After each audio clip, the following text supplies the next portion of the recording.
Bon sa'yo!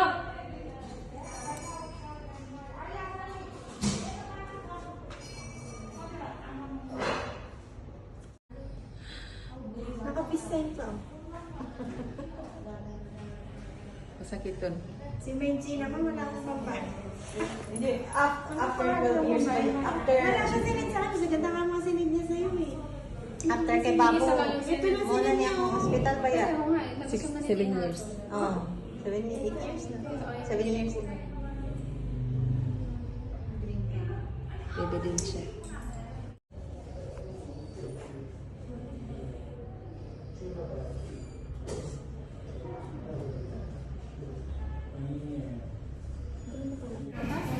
Video. YouTube. Vlog. Wala silang dalang charger. Sino te? Si Didi? Oo. Wala, hindi ko nasabihan. Madaling pagkain sa Ate Mimi, guys. Ano? Ayan. Sorry. Ayan guys, ang dala ni Ate Mimi. Ayan. So, dumating si Didi Susila, sila yung magbabantay sa akin. Yung from Kausutin na kapatid ni Santos na babae. Saka kaibigan, nanda niya. Kapatid ng asawa niya. Ang sarap guys ng aking pagkain. Parang wala ako sa ospital. Thank you Ate Mimi. Thank you kina Judy, Ruth at Cecil. Napunta sila dito kanina. Hindi ko nga lang na-videohan. Ano yung aking dalawang bag. Dalawang bag na yung nasalin sa akin. Dalawang bag bukas. 4 na bag daw ang isasalin. So, nakadalawang bag na ako. Nasa inyo. Nakita niyo.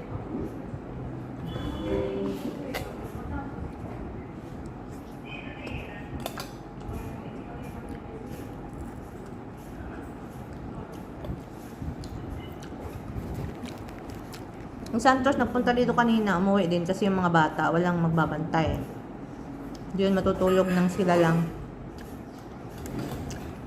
Hindi matutulog yung mga bata nang sila lang. Sarap ng ano ni ate, pagkain.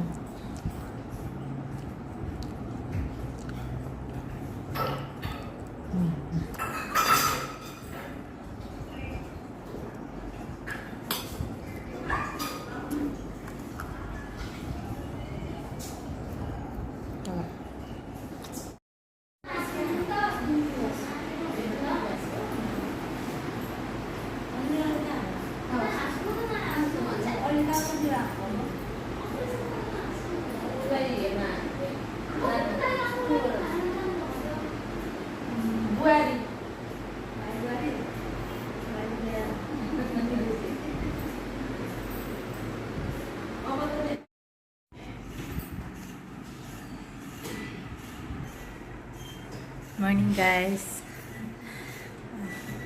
Pangalawang araw dito sa hospital. So, dalawang bag ng dugo na ang nasalin sa akin. And today, dalawang bag uli. Sana makauwi na mamaya. Ayoko magstay dito. Dito si Didi, Susila, at saka yung kanyang kapatid ng asawa niya. And si Judy, mamaya siguro pupunta sila dito ulit. Okay naman ako sana sa dalawang bag ng blood. Ewan ko. Nagdagan pa nila 4 daw yung isasalin sa akin. 2 tapos na. So, 2 pa today.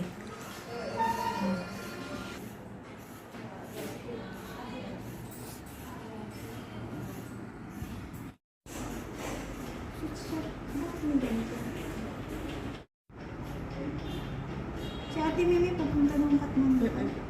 Nakaalis na siya? Hindi pa, may naantay na.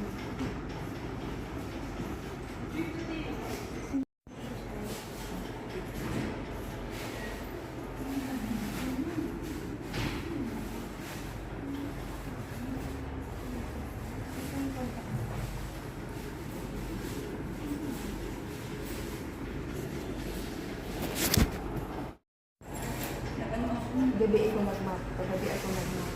Wala akong kasi kaya mental. Ang okay na is ako kasi nag-mental. Sumakit yung likod ko. Tinapon ko yung isang sira. Kasi ayos na paano sinadali ko yung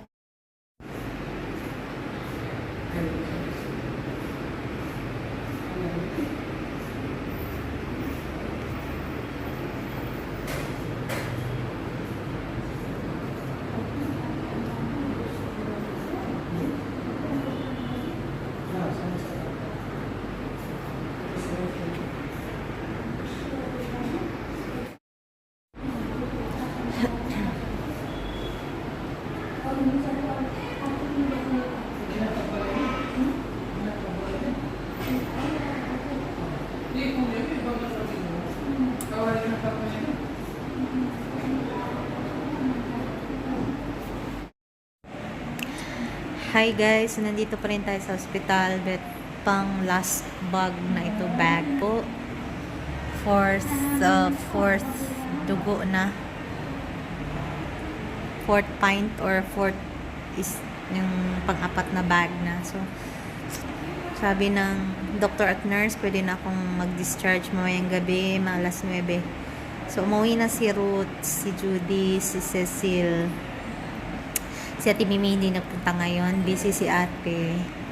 I'm so thankful sa mga Pinay friends na si Judy nagdala ng bedsheet nitong aking unan na first class. Dinala niya ako ng bedsheet 2. Si Ruth, dinala ako ng first juice. Si Cecil, dinala niya ako ng mga needs ko. So, yung pagpunta lang nila dito, very very helpful, parang nakakadagdag ng strength siya. So, thank you so much, Ruth, Judy, and Cecil, Ate Mimi. And then, kay Santos, si Santos ang kasama ko ngayon. And then, si Santos ang may mga connection na doktor. So, mas madali akong na-check.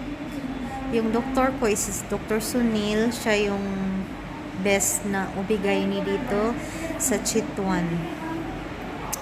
So, yung nagpa-test ako guys, normal lahat na liver, kidney, urine, ano pa yung mga test na ginawa sa akin. So, yung hemoglobin ko lang yung sobrang baba, 3. Instead of 12, 3 lang. So, yun, kaya ako na-admit for blood transfusion. And then, yung ovary ko may maliit na tumor. 40 mm lang siya, guys. So, sabi ng doktor, I'll itatry na gamutan. Kung hindi, saka magde-decide ko nang gagawin. Siguro, the best daw na gagawin is laparoscopy. Kasi maliit lang naman siya. So, before kay Sanil at kay Babu, guys, may dalawa akong tumor. Pag-deliver ko kay kay Sanil, nawala yung tumor na yun, nag-shrink. So, ngayon, di ko alam kung siguro panibago na naman to. Fibroid. Hindi naman siya ganun siguro. Hindi siya delikado na tumor. So, okay lang. I'm okay, guys. Thank you so much sa inyong lahat ng concern. So, mamayang gabi, maka-discharge. Pwedeng mag-discharge daw. So, papaubusin lang tong isang bag, last bag ng dugo. Then, ma-discharge na ako. Then, babalik na lang siguro kami for another check-up. Binigyan ako ng doktor ng mga gamot para ma-stop ang bleeding, tsaka vitamins, yung ferrosulfate. After kagabi, nakaubos ako ng 2 bag. Kahapon pala, then kahapon ng hapon isa, kagabi isa. After ng isang bag, walang nagbago sa aking katawan. Masakit pa rin ang ulo ko, yung pressure, yung parang hangin sa loob ng ulo ko, andyan pa rin, very weak pa rin ako. Pero after ng second bag guys, nawala na yung sakit ng ulo ko, nawala na yung hangin, bumalik na yung sigla ng katawan ko. So, yun, after second na bag ng dugo, okay na talaga ako. Pero ayun, 4 daw yung required. So, naging 4. So, buti na lang may mga connection si Santos. Otherwise, ang hirap kumuha ng dugo sa Red Cross dito, guys. Maya, sasabihin sa'yo, mamaya na, balik ka dito, ganun, hindi pwede, hindi ka bibigyan agad, guys ba? So, buti na lang si Santos may mga kilala. Mga connections doon, tinawagan. So, nakakuha siya agad ng yung dugo. So, ayun. So, salamat Lord. So, ngayon ang dinadasal ko ay sana mawala yung tumor sa gamutan. Kasi ayoko na sana magpa-opera. Kasi nakadalawang CS na ako. Tapos, mag-ano tayo ulit. No? I-open tayo ulit. Although, laparoscopy lang naman siya. Pero kahit na ayokong magpa-opera ulit. Sana guys, mawala siya sa gamutan yung tumor. So, ayun. Okay naman na lahat. Miss ko lang yung mga bata. Okay naman sila doon. Ayun lang. Discharge na tayo mamaya. So, thank you sa inyong lahat na nagdasal para sa akin. So, okay na ako guys. Yun lang talaga yung maraming nawalang dugo sa akin. Kasi hindi ako nakapacheck agad dahil nga akala ko ay normal lang siya ba.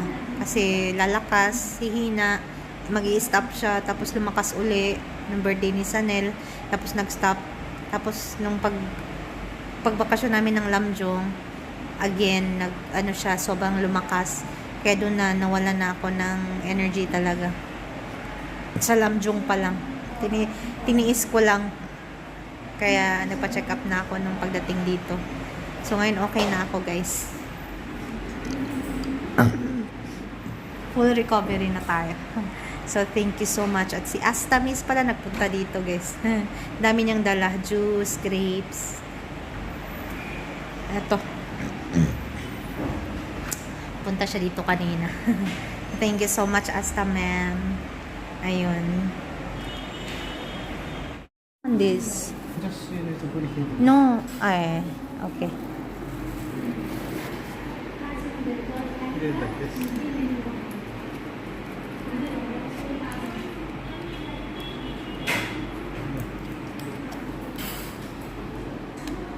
Wow.